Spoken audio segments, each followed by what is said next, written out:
Welcome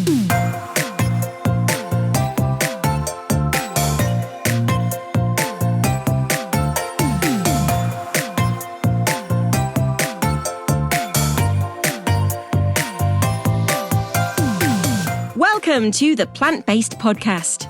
Did you know that plants are truly amazing? Not only can you grow them and eat them, you can also wear them, drink them, nourish your skin with them, and so much more. Let Ellen and Michael inspire you to love plants as much as they do, as they chat with the movers and shakers in this wonderful plant-based world. So, let's dig in.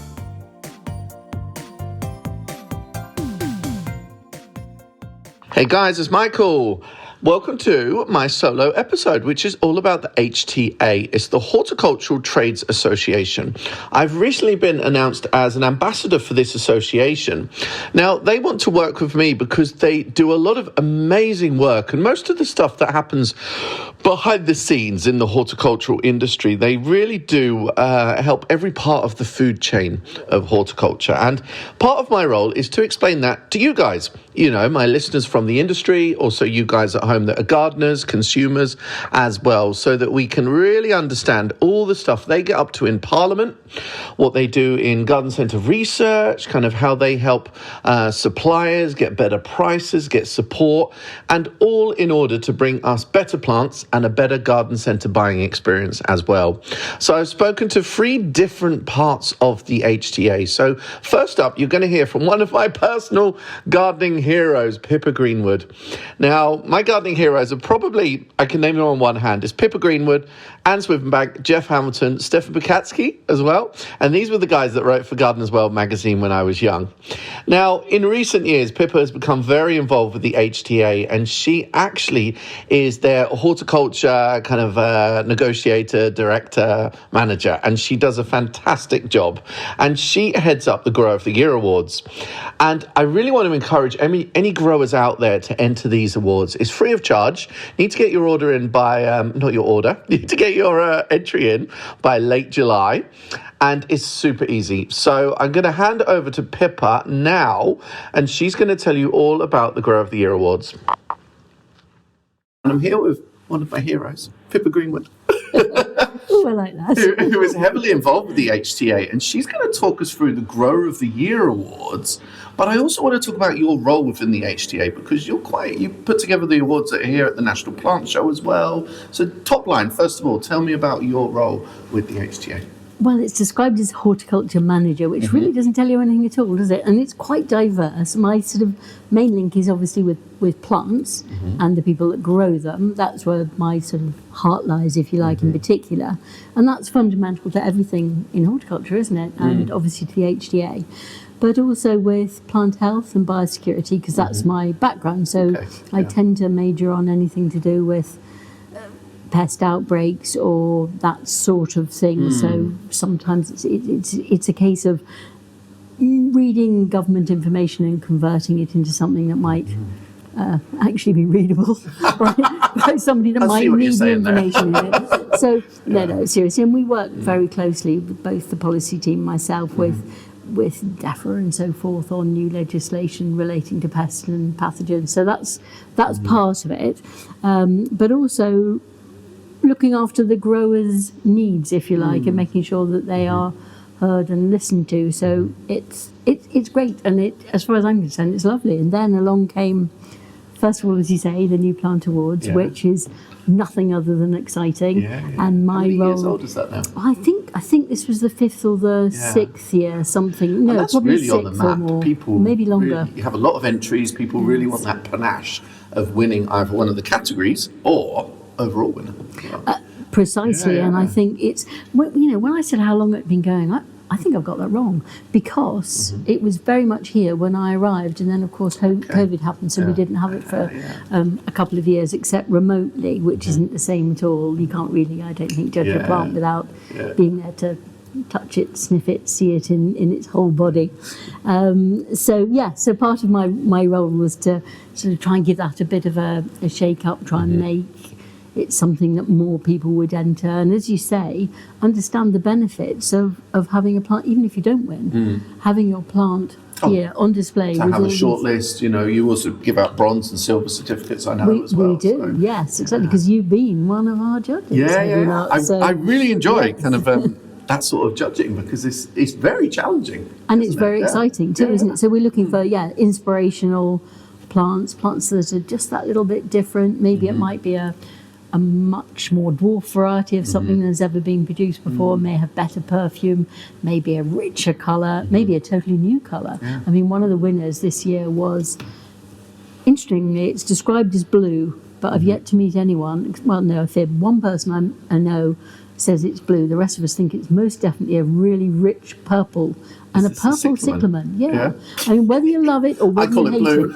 it. Sorry. Do you? It's a male problem, because the other ones are... I just know that it's like the closest to blue, and it's a beautiful so colour. Not blue, it's pearl. Well, we're not going to agree on this one, are we? It's the most rare colour in the cyclamen, regardless. So it's things like changes in flower colour or repeat flowering on something that isn't perhaps normally something you regard as repeat flowering. So whatever it might be, it's a whole list of things our judges are looking for. But of course, we are the HTA, so we're also looking for things that are going to be appealing to the general public, because if you breed a plant and nobody wants it, that's more than a bit sad, isn't it, really? Oh, definitely. So it wants to be something that will do well in a garden centre, survive life in a garden centre, and then also do well in the person's garden who buys it. But also for myself, I look at it often from a mail order angle as well. So it needs to be something that photographs well, kind of like it's got a real USP about it too. So they've all got to have a USP, and we try to get the growers to tell us what that is. Sometimes with more success than others. But that's down to them. And similarly, off-season, because I'm really keen to try and draw away from it being an award, which is for a plant that looks drop dead gorgeous at the back end of June, which is when the National Plant Show is, where we judge them and give out the awards. So it's something which you've then got to encourage people to tell you about off-season interest. Does it have the most amazing bronzy foliage in the spring? Exactly, Is its autumn colour better than any you've ever known? Does it have amazing berries? Whatever it might be. That's good, because sometimes I feel with those awards, there's a risk of it becoming a beauty pageant. It needs to look good on the day, but it's about more than that, isn't it? It's a huge lot more than that, because who wants a plant in their garden that's only ever of interest? Yeah, of course. For a short period of time, you want something that's got a bit more. Don't talk to me about bearded iris. Yeah, but 2 weeks tops. What's happening? I know, but they are gorgeous at the same time, aren't they? So that's like, well, I won't tell you what that's like. This is a family podcast. So what was the overall winner this year, before we move on to the Grower of the Year awards? This year, the overall winner, so first of all, we have different categories, but the best in each category then gets judged against all the other categories. So weird, because we'll have a tree and a climber and house plants and bedding plants and perennials, herbaceous perennials, all being judged against each other. I guess that's why it's important to have the category winners as well. It really is, but luckily it was a unanimous decision that it was an amazing prunus, so a flowering cherry produced by Frank P. Matthews, which is called Japanese Lantern. And it's amazing. I really wanted it. I'd still want it. I want one now. In fact, is it in flower here? Or? Well, they managed to hold one back. They put it in cold store so we could see it in flower. Quite the achievement. Which in itself is great. So we've got that on display in the sort of linkway between the two halls at the show. And it's a stonking great plant as well. But obviously you and I would buy one in a garden centre in a much more normal garden centre size, but it will get there very quickly. And it's got lots of USPs. It's got a much longer than average flowering period by a week or two, I gather. But the flowers themselves, there's something. It's almost. I haven't seen it in person yet, but I've seen the I'll take you out there in a minute if you go. They start. If you're good. They start with a sort of. They're very double. So they're not pom-pom like, but they're really flouncy, and they've got a very strong tint of green, but it's not a nasty psychedelic green. It's a beautiful green, and apple green, maybe. Apple-y, pistachio-y, maybe. Pistachio is very on trend. Yeah, but it is that pistachio sort of green, and then it gets a rich, a sort of cross between sepia and dusky pink flush to it.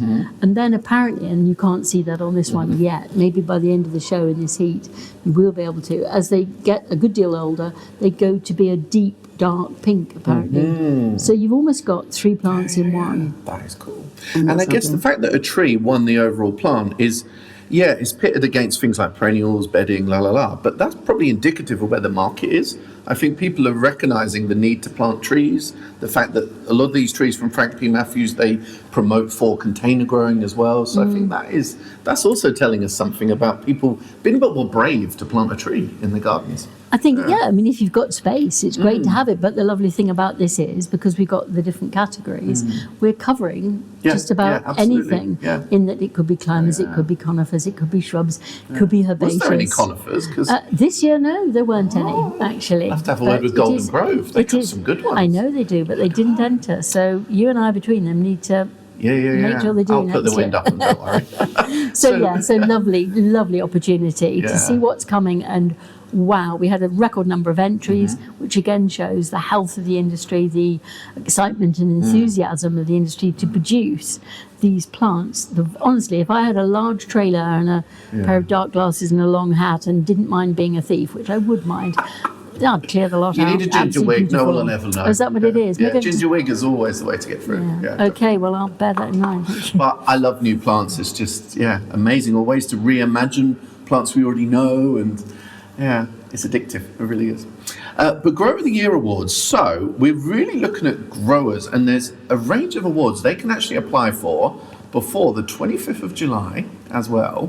Talk us through, because there's about 6 different categories that range from Life Beyond Peat to plant to the staff as well that are involved in those companies. So you can approach it from lots of different directions. And I've just got to say, the reason somebody might be thinking, well, why do they need awards? They need awards because without the brilliant growers that we've got here in the UK, and without other growers, come to that, where would we be? What would garden centres have in them? What would landscapers be using to plant? What would you and I be putting in our gardens? We'd be really struggling. And so this is a sort of chance to celebrate and promote what we have got, because I'm proud of it, but I think everyone needs to be more proud and shouting louder about it. We're not good at that in UK, are we? No, we're not. Shouting about ourselves, And worst of all, probably are the growers, because growers are not, on the whole, trumpeting sort of people. They're people that are incredibly skilled, incredibly brilliant about what they do, but they don't self-promote like some parts of the world do. Thank goodness, really, because that's partly why I love horticulture so much. But it's also sometimes about PR, because in Europe I hosted the Fluorostar Awards last week, which is part of like the flower trials, like the best plant out of that kind of week gets an award. And the previous winner, once that was awarded, they had to double the production. So it can also be very good PR and good for sales to enter yourself into an award and get that PR and be proud of yourself and get noticed for the hard work you put in over the years. Precisely. It says something about your business. It says something about what other people think about your business, because even if you self-nominate, and a lot of people do self-nominate, you have to get through the judging process. And again, that ensures that you really are ticking all the right boxes and more. So you can self-nominate, or you can nominate someone else? So we're really keen to get even more people nominating their favourite growers. So whether you're a landscaper or a garden designer or a landscape architect, or of course whether you're a retailer and you've got favourite nurseries. So why not give them one of the ultimate pats on the back, a sort of public pat on the back, and nominate them, put them in with a chance. And we really have got lots of great categories. So we've got plant producer, which covers plant production really at any stage along the line. So it could be anything from plug plants upwards, if you like, depending on what you produce. Inspirational business, so that's quite a fluid one, really. It allows you or somebody else to pinpoint what you think is inspirational about your business. Maybe you've had a massive bit of automation that you're doing, or some new promotional ways, or whatever it might be. You can sort of choose. Then we have Life Beyond Peat, which I'm always keen to say, isn't just about peat, it's about sustainability. And all of the criteria for all of these, of course, are on the HTA website. Then we've got what I call the people parts. So first we've got Blooming Marvellous Employer, which is nice. a chance for employees, or, again, people they supply to nominate a business as a whole to say, this is a great business, and this is why it's great. Okay, what so it that's does not for about its staff. an individual person, it's about staff. No, as a that's whole, about how it's everything, I suppose, really, from how staff are looked after. If it's a nursery where there's on-site accommodation, whether that's good, staff retention, all the things to do with being a good employer. And that's, something I think that's a big potential use if you were looking for staff, if you've been nominated for that. Again, it's a good incentive for people to treat their employers well, which they should do anyway, but to develop them, help them with learning, and precisely all those sort of things really count, because that makes for better horticulture, as you say.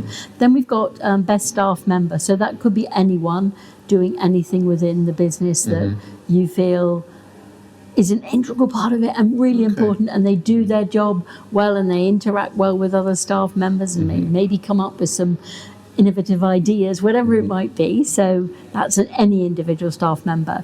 And then really importantly, and last but definitely not least, we have the Young Grower of the Year award, which is anyone under 35. What a launch pad for someone. It is a phenomenal launch pad, and it's been brilliant in the few years that I've been involved with the awards to see people's reactions when they win any of the awards, but the Young Grower in particular is great.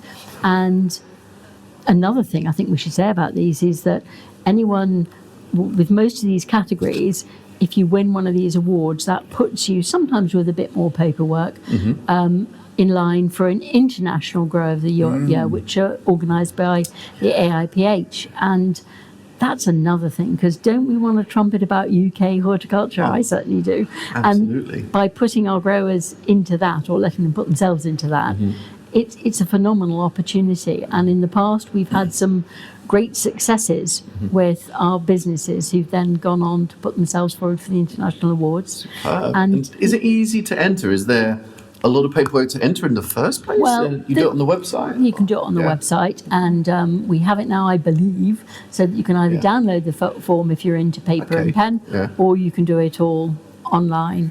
And we encourage people to send in maybe some photos or videos and things like that, because for some of those categories that's really relevant. And I think the other thing to say about can I go back to the Young Grower Award? You can go back to wherever you want, Pippa. Is that if you win the Young Grower Award, you are 100% potentially eligible for the International Award. And part of that is to do, it's called a Jungle Talks course, which is for specially constructed really to take on board people from all across the world, just about every corner of the earth, and put them together as the young potential sort of leaders of horticulture. And the people I know that have done that have just said it's almost life-changing, certainly career-changing. And one was actually from a very specific sort of nursery dealing with trees, who said, I looked at that and I thought, I don't really want to do that. It's all about bedding plants and sort of herbaceous and not my kind of thing at all. And that winner has said that the whole thing in terms of business dealings, networking, and general knowledge about plant production was phenomenal. So that's a great thing as well. And, I'm hoping that we're going to have, I know we're going to have at least one UK entrant this year. I'm hoping we'll have more and that they will do well, because it's good to show everybody else just how good we are over here. Oh, definitely. Now, so the information's on hta.org.uk/GOTY.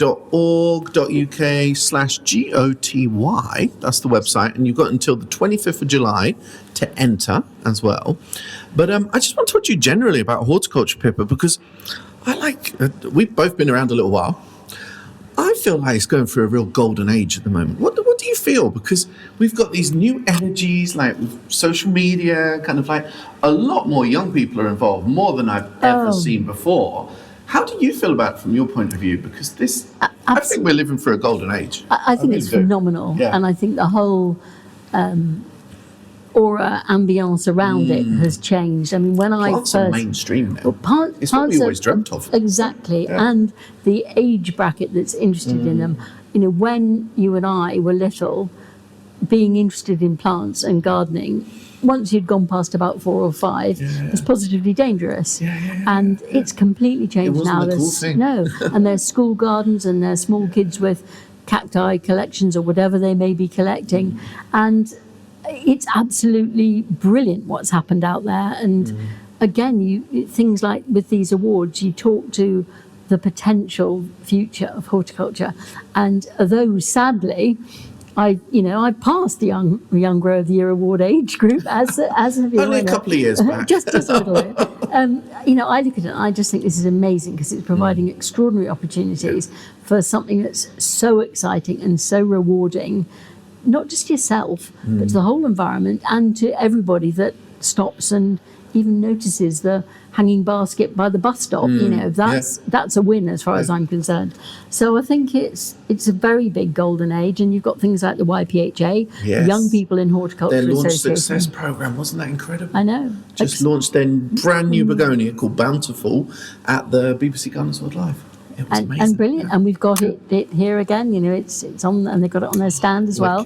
Entered the New Plant Awards, and I think that is such a strong force too, because everyone on there is also under 35 from any part of working in horticulture. So you might be in horticultural PR, but you might also be somebody who's very much on the nursery or in horticultural retailing, and it's positively vibrant. And it just reminds everybody that UK horticulture is going somewhere, and it is a career that's very varied potentially, depending on which bit interests you. You don't even have to get your hands dirty. If you don't In the words of Nat Porter, she's like, there's the green-fingered and the clean-fingered. Exactly. This is the green-fingered or the clean. It's both together. And everybody's interacting, everybody's talking, they're forming relationships, they're helping each other out of work difficulties, and it's absolutely phenomenal. So, I think it's nothing other than really exciting. And all backed, of course, by a really sturdy, firm foundation of UK horticulture, which is also rather proud of what's coming up, and that's great. I feel like the old and the new are blending quite nicely these days, kind of like with that energy in both directions. And it feels like an amazing time, and I'm really happy to be we're part lucky, of it. actually.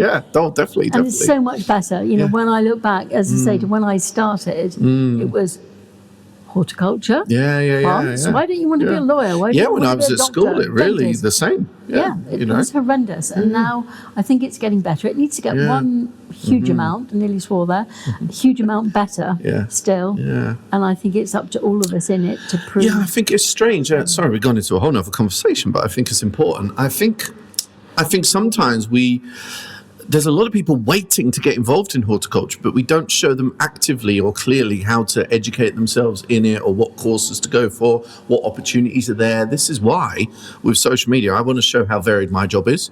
I want to show how sophisticated the industry can be with like machinery, AI, this and this. And stuff is extraordinary. And that's not a scary thing. Sometimes we're always scared of like technology and things like that, but there's still employment. And of course, you need to automate some stuff because it's simply not practical not to. So I want to show as much as possible those career opportunities out there. And I think that's where the hole is.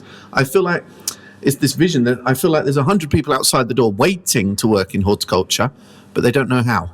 Because there's so many career changes out there that are kind of like, I want to work with plants now. That's the other part. You come across that a lot of the time. People have realised their job they've done for the last 20 plus years was actually not in the slightest bit fulfilling. They didn't like being in an aircon. There are so many examples of that now. It's crazy. And that's great. So again, you've got a more diverse age range of people coming into it. And as you said at the beginning, younger people generally, which is phenomenally good. Yeah, totally. Well, Pippa Greenwood, thank you very much. As I mentioned at the beginning, you're one of my gardening heroes. I used to read you in the magazine along with Anne Swivenbank, Jeff Hamilton, and Stefan Picazzi. That was my kind of like, you were like ABBA to me. I'm going to remember that. I should be back there later tonight practicing my ABBA routine. Thank you. So it's a real honour to like work with you, like, however many years later. I'm only 27, so only a couple of years, Yeah, we're only a couple of years older than you, aren't I? So. You haven't called me Petal once, though. I know, well, I'm being very restrained. Cool. Thank you very, very much. And if you want to enter the Grower of the Year or to nominate someone else for any of those categories, you need to enter by the 25th of July, hta.org.uk/GOTY. It could be Young Grower of the Year. It could be Blooming Marvellous Employees. Could be Staff Member. Could be Life Beyond Peat, Plant Producer, or Inspirational Business. Thank you very much.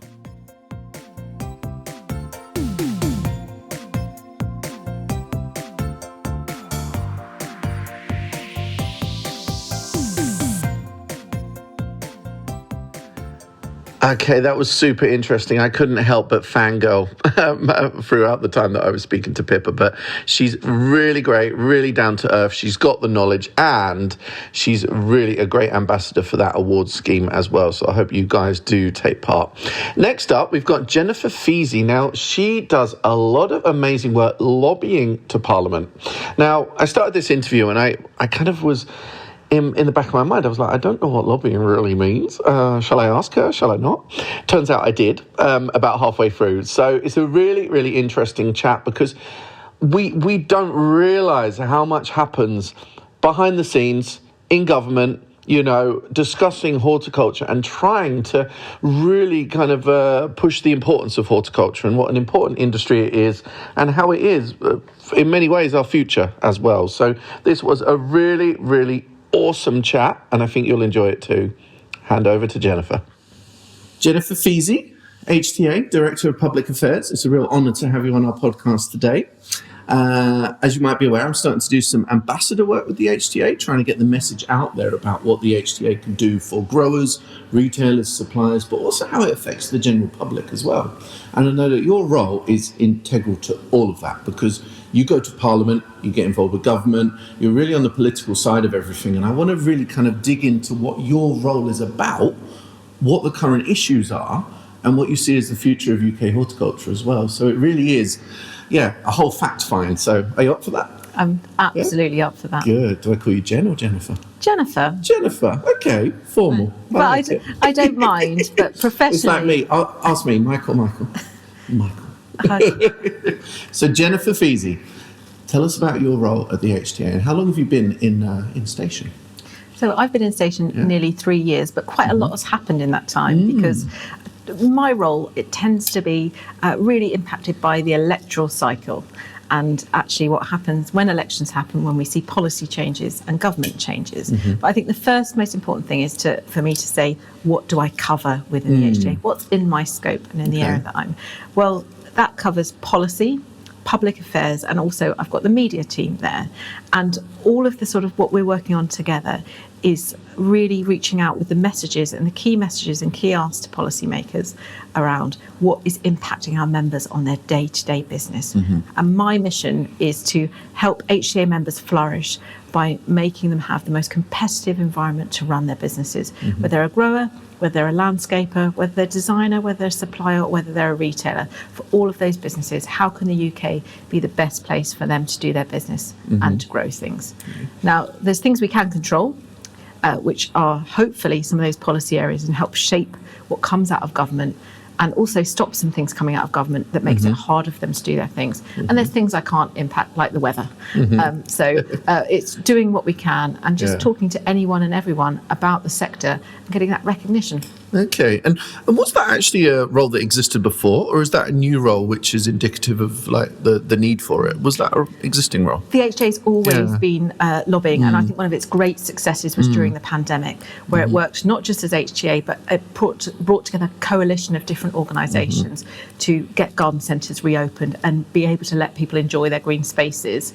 And actually, we're still talking about that now, because I think what that brought into really sharp focus for people was why plants matter and why green spaces matter. And everybody's got a personal story. So when I'm actually lobbying and speaking to politicians, it's not difficult to get them to say, talk about something they love, a plant they love, an experience, a memory of their grandparents in the garden, or even the garden they love going to relax now as their safe space, their special place. but it's then making them realise that that matters, and there's businesses behind that are doing that, and they need some support. Well, we've got a fair few listeners that are obviously home gardeners. Listeners are mixed between industry people and home gardeners. I think home gardeners will not realise that horticulture is even spoke about in Parliament. So this is where it's going to be very interesting to open a lot of those eyes to what's possible as well. We're also going to talk about, the price of plants, differences with import these days. And so tell us about what your role has been about the last few years then. Obviously, COVID, that was a big time for interest in plants, but I feel that really took us into, I don't know how you feel, but I was talking to Pippa earlier, I feel like we're in a golden age of horticulture at the moment. There's more attention on horticulture than ever, I find, with social media, kind of everyone's growing, indoor plants or trying to grow their own strawberries. And I feel like it's important that we harness that and kind of educate people correctly, which is, part of my role as a kind of influencer and content creator, but also to show them what is possible as a career in our sector as well. So that's a lot of the work that I sort of do. But talk us about what you've been up to for the last few years then with this role. Well, Michael, I think you just saying what you've said there, if you speak to a politician, they can absolutely understand that. And what you've talked about is all of the kind of valuable things about why people get involved in horticulture. So we estimate there's about 30 million UK gardeners. Okay, that is absolutely fantastic. And you speak to anyone and they say they're healthier, they feel good, they love what they do. They also support their local garden centres. That's a lot of people, isn't it? It is a lot of people, which is also a lot of people who then end up voting. So actually, when we speak to politicians, we're saying, actually, there's so many people who are involved in what we do, and that's why we matter. So what do I do on a day-to-day basis? I go to around the 4 nations of the United Kingdom, not just in Westminster. Just yesterday, I was in the Senedd in Wales, the Welsh Parliament, talking to their members of the Senedd about what we do, because we operate in the 4 nations. We often are in Holyrood in Scotland as well. And I'm talking to them first and foremost about who we are. What is horticulture? And I think you've talked about so many different things there. It could be from the domestic gardener to the grower who's dealing with landscape. It could be anything. We import, we export, we innovate. There's something for everybody in the industry. So what I do is talk to them about the various issues and challenges that we're facing, and also though we try to talk about opportunities. So one of the key things we're also talking about is we know there's not much money out there in the economy. And actually the country is really challenged, whether that be with the NHS or on a whole range of different issues. And actually, as our sector, we can actually underpin and help the government address some of the challenges it's got. So actually, with green prescribing or getting more people gardening, we're a healthier nation. Hopefully we will lean on the NHS less, as an example. If we have thriving local economies providing local jobs, so family businesses in horticulture across the UK employing people, that means those people, they're not needing to have benefits. It feeds into the local economy. We're feeding into the tax receipts of the government. That's all a positive thing. So that's really what we're trying to do, is talk to anyone about what we do. And also work in coalitions, I should say, as well. We're not a sector in isolation. We work and touch many others. Okay, I just want to pick up on green prescribing. That might be a phrase that listeners haven't heard before. What exactly is green prescribing? Well, it sounds good. It does sound good. And first of all, I should say I'm not a medical professional by any stretch of the imagination. But essentially what this is about is talking to people about, okay, firstly, what is, like any of us, when we go to our GP, they ask us, what are our symptoms? So what are your symptoms? And then what is the best that we can do to help alleviate those symptoms? And for some people, and we know particularly around mental health, and there's much talk about mental health crisis for particularly in young people, but actually throughout the population, is actually what can being in green spaces do for that and help with that. So it's certainly not about saying we're replacing the use of drugs when they're needed in different circumstances, but this is about, okay, how can we use green prescribing? Perhaps people need to get fitter and healthier. That would help alleviate some of their symptoms. Doing something in green spaces and gardening is great. And also, if it's in a community project, it can also help things where people perhaps don't have a local network. It can be a social, have many benefits. So we would love to be talking more. And actually, what you kind of lead me to think of something there. So I'm not just talking to parliamentarians, I'm not just talking to MPs. We talk to all of the kind of structure around government. So the different government departments. DEFRA is quite well known within the industry, that's Department for the Environment, but also we need to talk to the department which deals with planning, with with justice. If, say, for example, we're talking about gardening and green spaces in prisons, with health, as we've just talked about.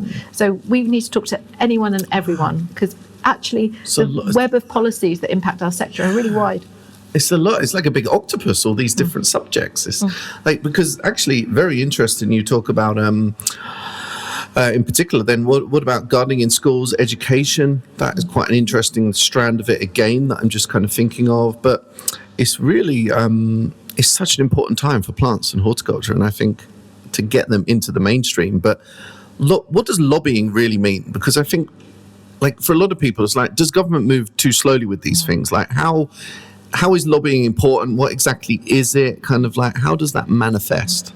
And I think, I mean, lobbying often comes with sort of negative connotations. It is about people, unduly influencing the democratic system to benefit, say, particular business. And people can often think about that negatively. I like to think about it as advocating on behalf of the sector. And that's what we're doing, is we are talking on behalf of the sector. I'm not lobbying for individual businesses and their issues. That's best done where they engage with their local MP, but actually what we're doing is doing it on behalf of the issue. So that lobbying is really being out there, and there are specific regulations that we may wish to amend. So it could be about talking about very sort of specific detail on regulations, and trade policy would be a good example. Or it can be just generally advocating, so that when policies are being made, people think, what would that mean for UK horticulture? And also giving the evidence behind that of why it matters. And that the HTA is really good at that. So by working with our members, getting the market data, the information, surveying them, getting their views and evidence, we're able to put the numbers of why, the impact on, say, for example, inheritance tax changes would cost the sector 143 million. I mean, that's just one example where we can say, actually, that's money that could be better invested in these businesses rather than divested and go elsewhere. And where does horticulture rank in terms of like importance or, size in different sectors in the UK? It must be in the top 10, right? It depends on how you cut it and look at it. So we've done a great piece of work actually with the Environmental Horticulture Group. So that's a partnership with Barley, with the RHS, with the Horticultural Association ourselves, and we commissioned Oxford Economics to essentially do a really robust economic model of the sector and say, okay, what does it look like now and what could it look like? So we estimate we contribute about 36 billion to GDP in the UK. And then if you sort of break that down and you look at the different segments, so we've got data around, for example, the numbers of individual jobs supported by growers or by retailers or by landscapers. And when you look at this whole entire picture and the ecosystem of the sector, logistics jobs, whether that be gardeners, it could be anything. Actually, it's a really wide web. And I think you've asked the critical question there. Look, people can cut numbers for different sectors in different ways, and they can look at, high value sectors where they've got huge goods that are worth, thousands that move across borders or whatever it might be. But I think where we are uniquely positioned is what we've talked about already, is actually there is something for everybody. We've got 30 million UK gardeners. We can help on health. We can help on, greening local communities, biodiversity, nature. We can help on wealth, as we've talked about. We employ so many people and support so many jobs. I think we are a no-brainer for government to look at and say we are almost, one of a perfect sector, and ultimately can drive green growth. Yeah. Sorry, I've got so many strands in my head. I'm trying to keep them all in order. This is amazing to have the opportunity to talk to you. I have to explain. So first of all, I'm kind of thinking, because we are like a nation of gardeners, is often seen that way. Do you think that's why we have access to all these opportunities? But do you think sometimes seen as a nation of gardeners, we also need to admit that horticulture is a commercial world as well? Do you think there's like a disconnect with that sometimes? Because I'm in the Netherlands quite a lot, and I see they approach it very professionally. It is a business. They admit it's a business. Sometimes maybe we're a bit shy to admit it's a business. What do you feel about that? So I think, if you look at this from a political perspective and compare, first of all, from a political perspective, in the Netherlands, if you were to ask them, what is an industrial sector to you? What is your top, one of your top industries? They would absolutely 100% say horticulture. If you were to ask anybody in the UK and a UK politician, what does industrial policy, what does industrial strategy, who are your industries? They would revert back to talking probably about automotive, maybe about aerospace, it's maybe much less visible. Exactly, and that they've been in some respects in decline. Manufacturing in the UK has been hit hard for many years, and we're not where we were. So I think, or they might even say financial services are our industry. So I think that's a fundamental challenge. But going back to your point there, we've got so many gardeners, but we also take green space for granted. We take gardens for granted. And we don't automatically, as I said earlier, I speak to politicians, they go misty-eyed when they talk about the favourite tree that they used to climb or whatever it might be. And they don't think that actually cultivated landscapes have had a human hand in them and a business behind them. Yeah, I wonder if the subject we're dealing with, like, we're already...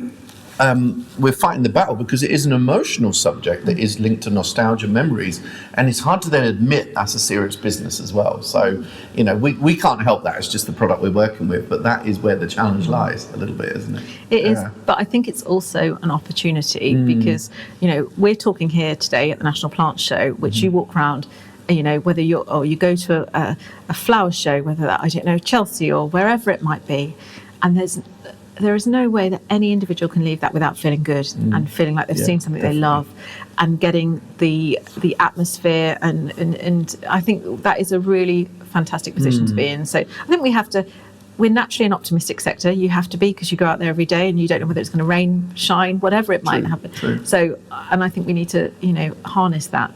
My one big ask though, as is of politicians, is that we shouldn't be at the bottom of a kind of agri-food team within the Department for Environment in the UK. We are wider than that and bigger than that. We are business, we are planning and green spaces, we are health, we are education. We fit across many different policy areas and need the recognition for that. And I guess that's what hopefully will keep me in a job for some time, to be able to do that, and also but get industry voices out there. And there's nothing I like more than seeing somebody from the YPHA or taking somebody like yourself into Parliament to speak to those people with the passion that you do, with the knowledge, and really making it come to life a bit more. Gosh, well, there's one thing I want to pick up on that you said about like planning, stuff like this. Yeah. So would you then get involved in kind of like organised like landscape, like influencing how areas are landscaped, like new homes, etc.? Because one of the things that I've got a bugbear about is like when people move into a new home, you've suddenly got this blank garden, you've got no support of what to do with it or how, and also balconies. Why can we not like build apartments with inset balconies that have space for a window box? You can either fill it with a window box or not. Like the Barbican is a brilliant example of that. You've got the balcony and you've got that slot for a window box. Wouldn't that be a great future to have then you can have a building covered in a bee highway and like you've got then a chance for greenery. Is that something you guys are working on? Well, I think what you've done there is my personal crusade. Well, you've given whoever's listening to this and is a great entrepreneur, you've given some great business ideas, because ultimately commercials will decide whether that happens. But what we do actually is talk to lots of people about the overarching national planning policy framework and also things like the land use framework. So these have been subject to consultations and they sound like big grand terms. But ultimately what they do is set a framework for things like what we're asking for, which is minimum garden green space or outside space sizes.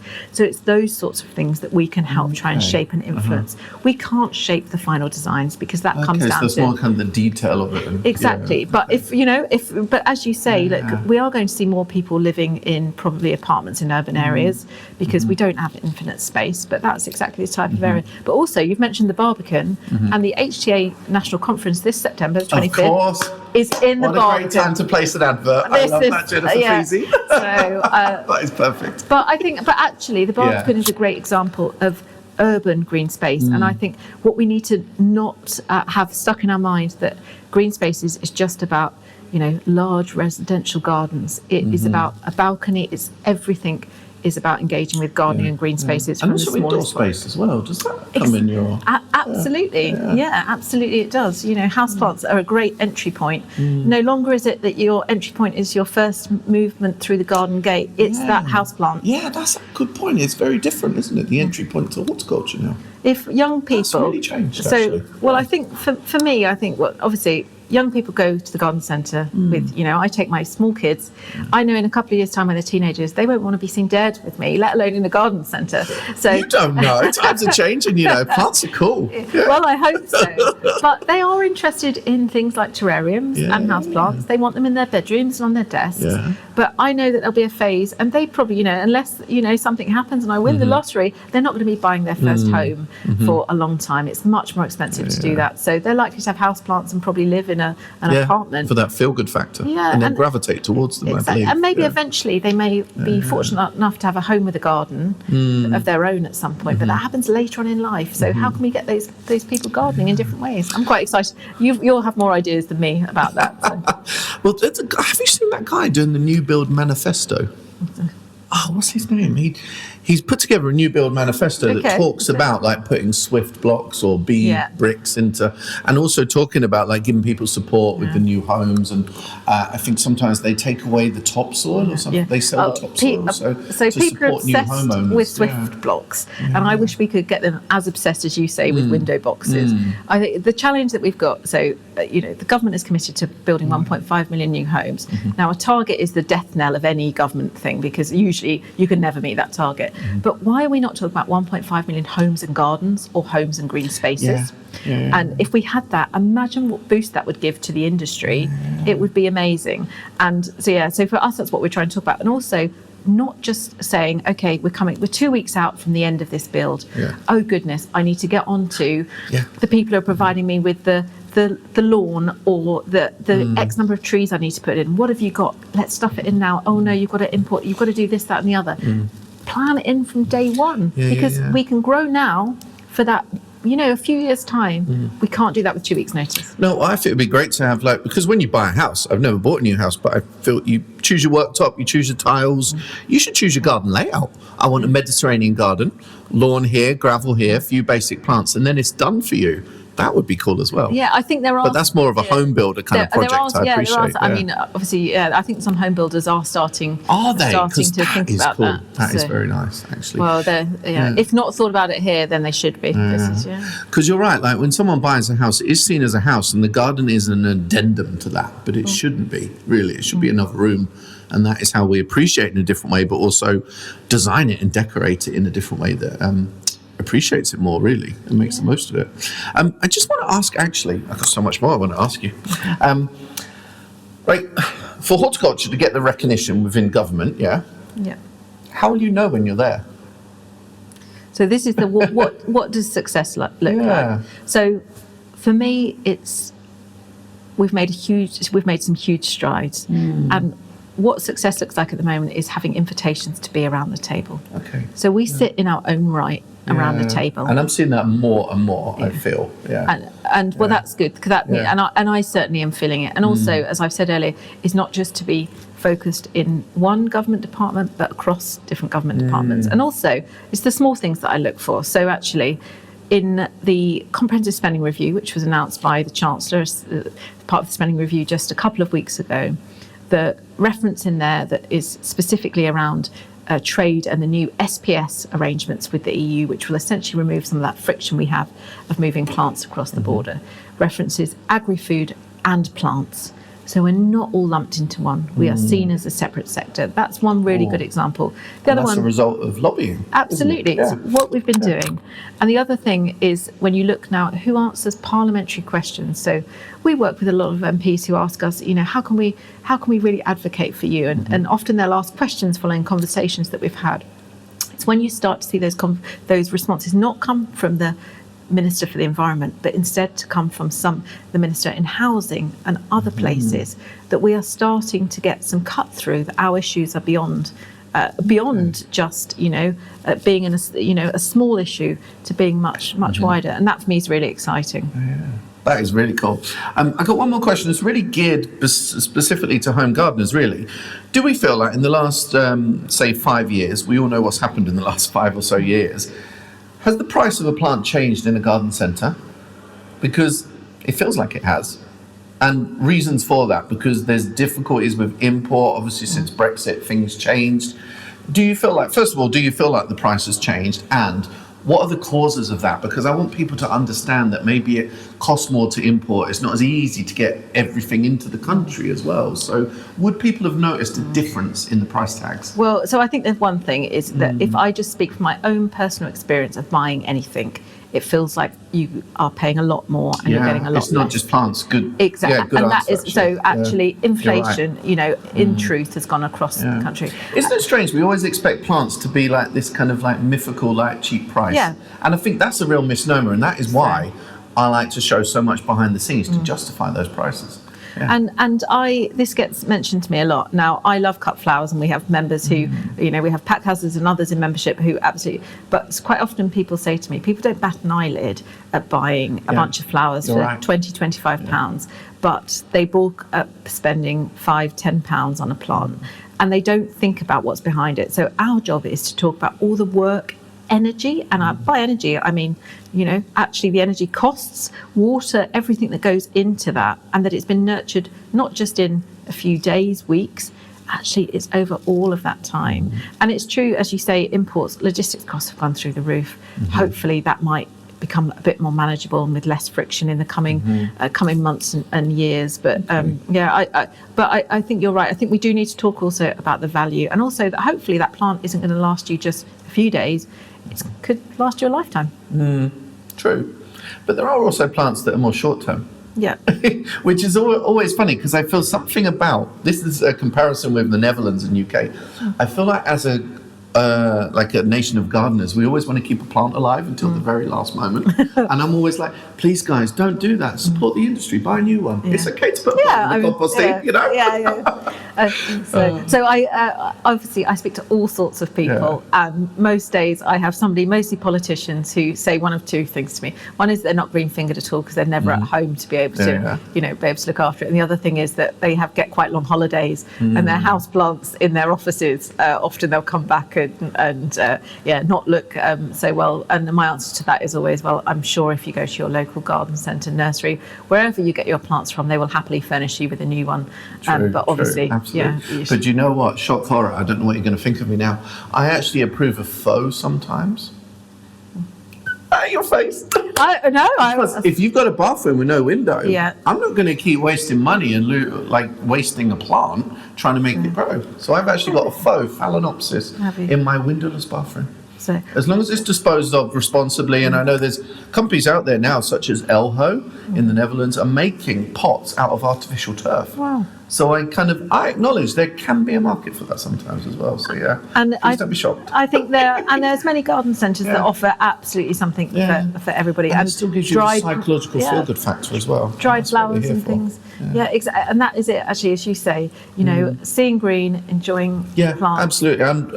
And who am I to kind of take that away from someone? Do you know what I mean? If they really haven't got the ability, maybe they're not able to look after a plant. So there's still options as long as they are sustainable and responsibly dealt with afterwards. So, absolutely. But they should last a lifetime. Thank you so much. It's been a real honour to pick your brains over your job and kind of all of your activities for the HTA. I can tell by your face that you really enjoy your job and you enjoy this challenge of making horticulture prominent as well. Absolutely, I love it. Thanks for talking to me. Thank you so much.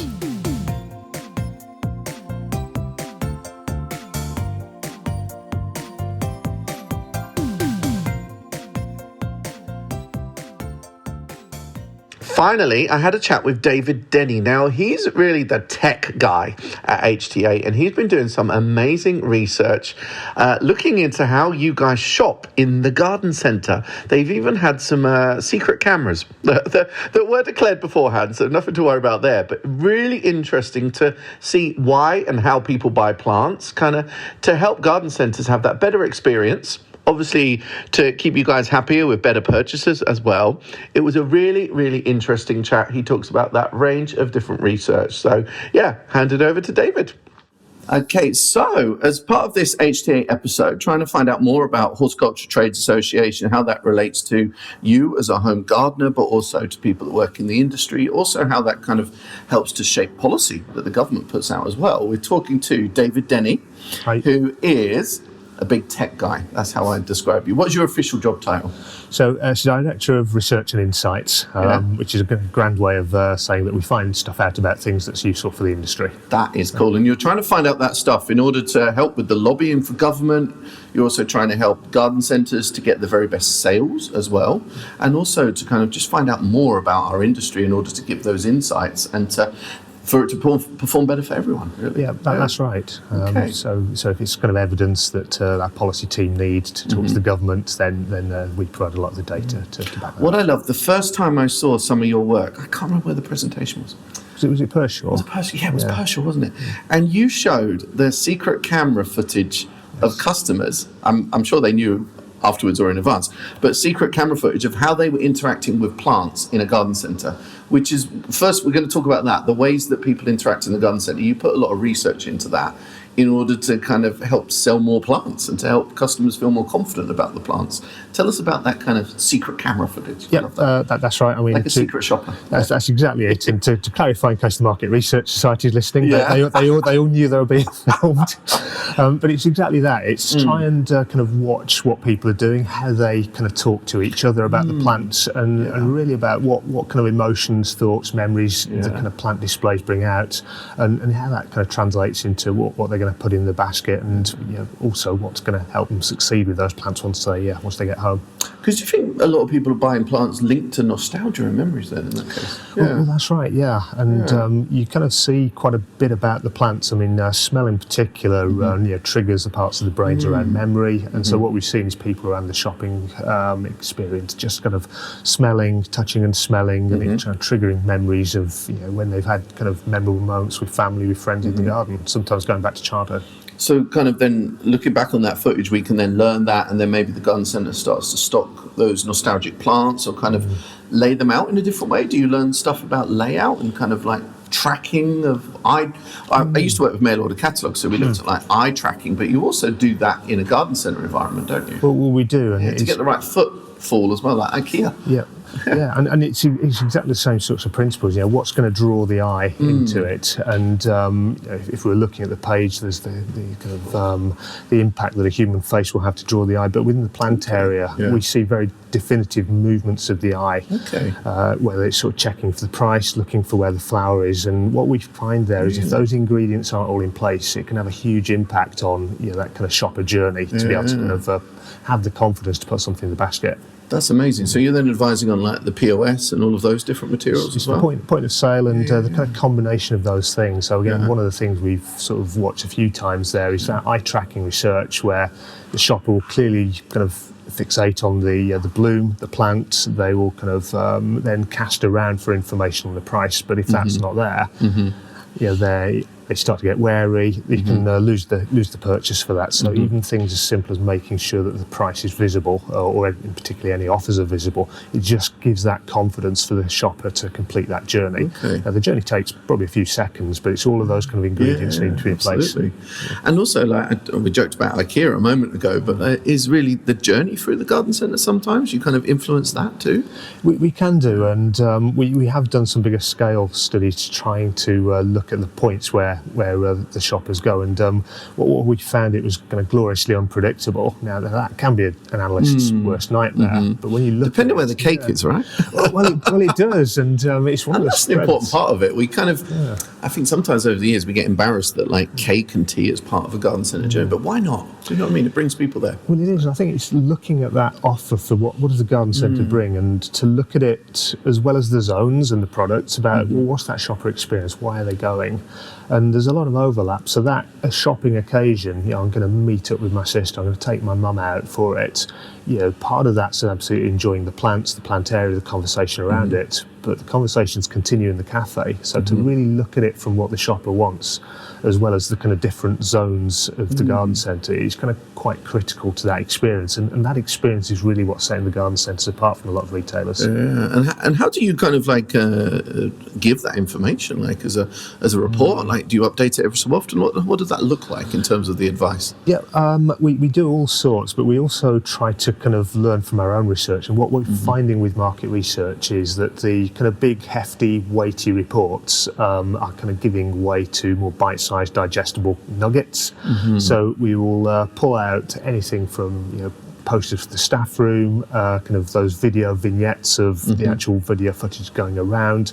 We do reports and bulletins as well, but we try and kind of chunk it up so that whether you're a sort of shop floor worker that's just got a few minutes in staff room, you can consume it, think, oh yeah, that's a good idea. So lots of different ways now. Isn't that interesting? Like, aside from the subject we're talking about, the way people digest information differently these days. It is. And we feel like, that's then, we joke about TikTok, but like TikTok generation. But actually, making something more bite-sized makes it more achievable as well. Because if you change one thing in your garden centre each week, you're going to have a better garden centre after 2 months, aren't you? Yeah, absolutely. And it's those marginal gains. If you can apply a few good things, see if they work, take them forward, spread them out. You get that kind of virtuous circle. And you mentioned kind of like some of your work then dovetails into what Jennifer Feasey does in terms of lobbying in Parliament. So talk us through some of that research and the impact that's had so far. Yeah, so one of the first things that a government will say to us, to any trade body, if we're making an argument, is prove it. And if you can't kind of prove it, if you can't provide that data, the evidence, then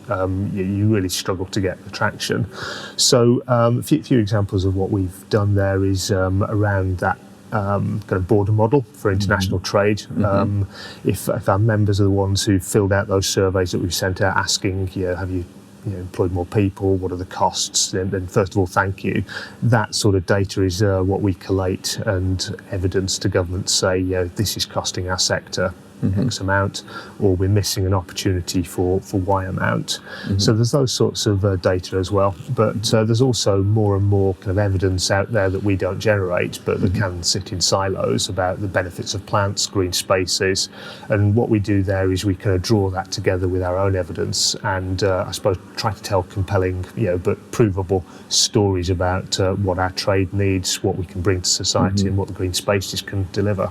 Okay, and you really are the data guy, aren't you? Yeah, that's in the right. HTA. It's brilliant. How long have you been in the HTA? It's about 15 years now. Oh, wow. So, yeah. Talk us through some of your other main projects as well. What else do you get up to with data? Well, we got all sorts. So one of the earlier projects that we looked at while I was at HTA was to try and understand different types of gardeners and what they're going to get from garden centre visits, the gardens. So we've got what we call the alfresco aspirations, so city dwellers, young urbanites, small garden spaces, rented accommodation. It's about the lifestyles, the quirky plants. I mean, Mimosa pudica, the touch-sensitive plant, really resonated with those guys. They were fascinated, I can believe that. So you have consumer research groups then? Yeah, we do, we run focus groups, the accompanied shops, those sorts of things.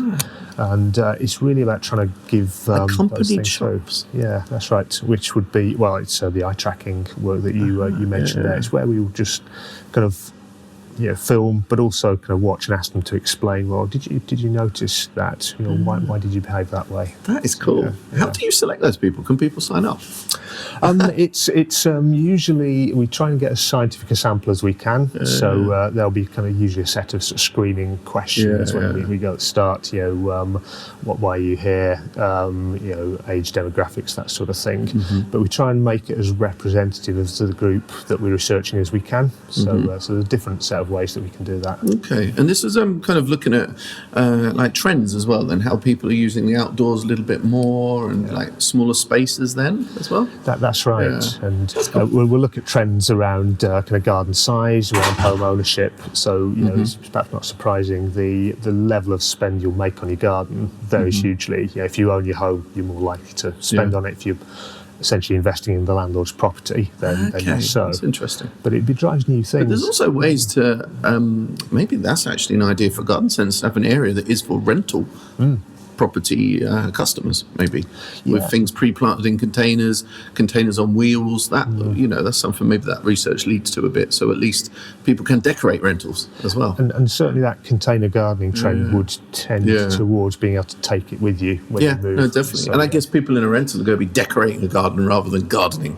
in it, aren't they? And I think it sort of depends. You've also got those two kind of motivations, the enjoyment of the outdoor space, but we are, and again, particularly on the back of COVID, seeing more younger people actually get into the process of gardening, whether that's on a windowsill. Indoors and outdoors. Indoors and outdoors, yeah. So I always see more potential for window boxes. Because that's your in-between garden, isn't it? And even if you haven't got a garden, you've got a window box. I think so. And, if you walk around some of the suburbs in London, the kind of flats, and every so often you'll look up, and you'll see those balconies that are absolutely kind of plastered with plants. Definitely. And it's kind of inspiring. But it's a different type of gardening, but a different type of demographic. But nonetheless, delivering huge satisfaction for those guys. So huge range of different projects. What have you got coming up that you're most excited about as well? No, where to pick? So we are looking at for our landscaping members. So we have a number of garden designers and landscapers within HTA as part of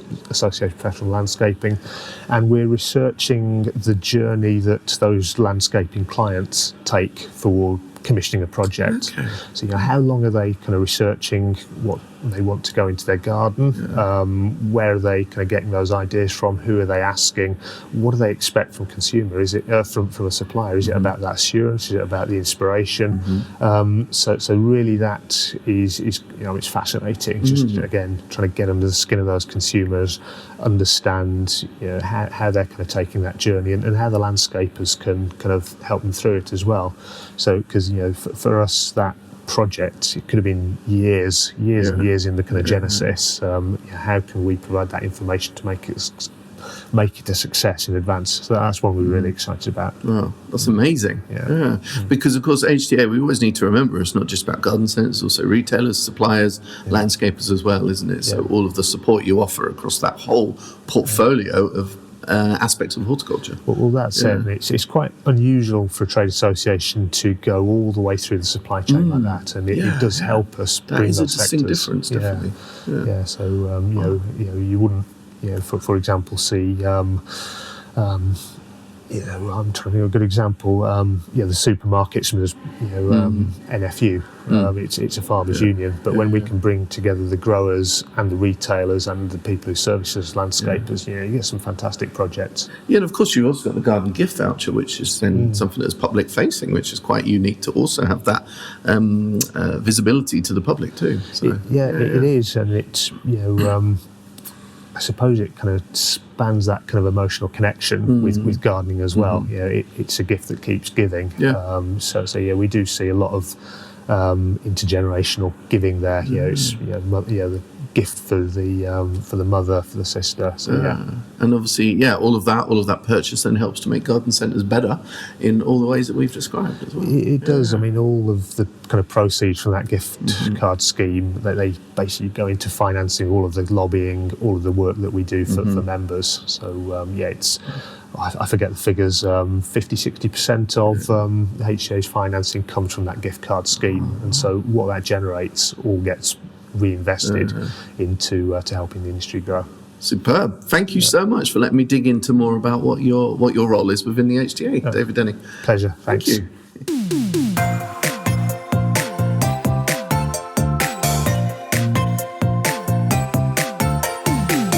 The music for the Plant-Based podcast is part of the song Grow by Mikey James, and our editor is Gareth Patch of Semi Echo.